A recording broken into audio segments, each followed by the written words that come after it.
ঘরে যেভাবে। Good morning, কেমন আছেন? আমার নতুন একটা ব্লগে আপনাদের স্বাগত জানাই।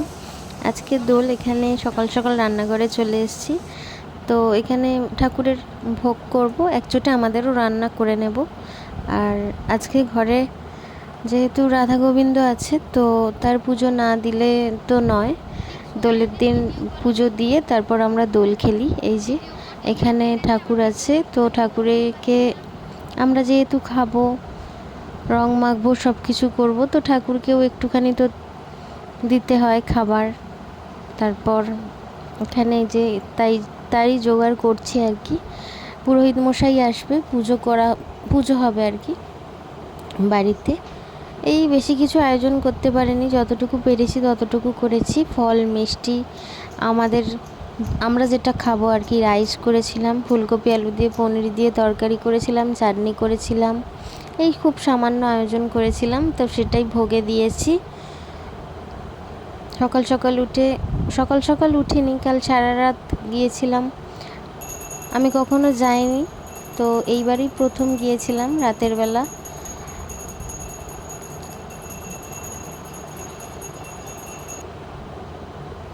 তো এখানে পুরোহিত মশাই এসে গিয়েছে। তো ওখান থেকে ফিরে আর ঘুমাইনি, সঙ্গে সঙ্গে জামা কাপড় চেঞ্জ করে রেডি হয়ে তো জোগাড় করতে লেগে গিয়েছিলাম। যেহেতু 10টা-11টায় পূর্ণিমা কেটে যাচ্ছে, তার আগে পুজোটা করতে হবে, ওই জন্য তাড়াতাড়ি সব জোগাড় করে পুজো করতে গেলাম। তো এখানে ঠাকুরের পায়ে আবির দিয়ে, ঠাকুর মশাইয়ের পায়ে আবির দিয়ে, মাম্মামকে এখানে আবির দিচ্ছে, মাম্মাম ঠাকুরের পায়ে আবির দিয়ে, ঠাকুর মশাইয়ের পায়ে আবির দিয়ে আমরা সবাই এখানে দোল খেলা শুরু করব।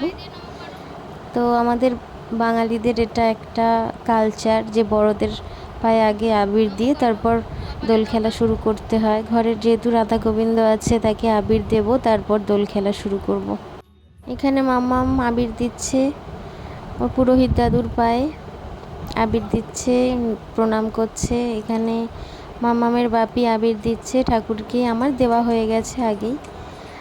আর আবির দিয়ে তারপর আমরা দোল খেলা শুরু করব। এখানে ছোটো থেকেই শিখে এসেছি যে ঠাকুরের পায়ে, বাবা মায়ের পায়ে আবির না দিয়ে দোল খেলা শুরু করতে নেই। এখানে সবাই রং মাখামাখি করছে, আমরাও দোল খেলা শুরু করে দিয়েছি। তারপরে এখানে এসেছি, এই যে সবাই মিলে এখানে আনন্দ করছি, নাচানাচি করছে। আমাদের এখানে সবাই, আমাদের পরিবারের সবাই ছেলেমেয়েরা এসে নাচানাচি করছি। এখানে মাম্মামুর পিসিদের সাথে নাচছে। এখানে এই যে সবাই মিলে আমরাও নাচছি, আনন্দ করছি। এইটুকুই তো থাকে জীবনে, আর তো কিছু থাকে না। একটু আনন্দ, একটু মজা, এগুলোই সারা বছর মনে থেকে যায়। সারা বছর এগুলোই মনে করে থাকি যে সামনের বছর আবার আসবে, আবার আমরা সবাই মিলে আনন্দ করব, মজা করব। একটা দিন সবাই মিলে এখানে নাচ গান করছে, মজা করছি, রং মাখামাখি করছি। এই যে আমরাও এখানে রং মাখামাখি করছি, নাচছি। সারা বছর এই দিনটার জন্য ওয়েট করে থাকি। একটু পাগলামি করব, একটু নাচবো, একটু আনন্দ করব, রং মাখবো। সবাই এদিনে সবাইকে রং দেয়, আনন্দ, হাসি, মজা, কত ঠাট্টা, কত ইয়ার্কি, কত কী করে দিনটা কেটে যায়। তো এখন সেবার বাড়ি যাব, খাওয়া দাওয়া করব। আর এখন সন্ধ্যাবেলা একটু আমরা মেলায় এসেছিলাম।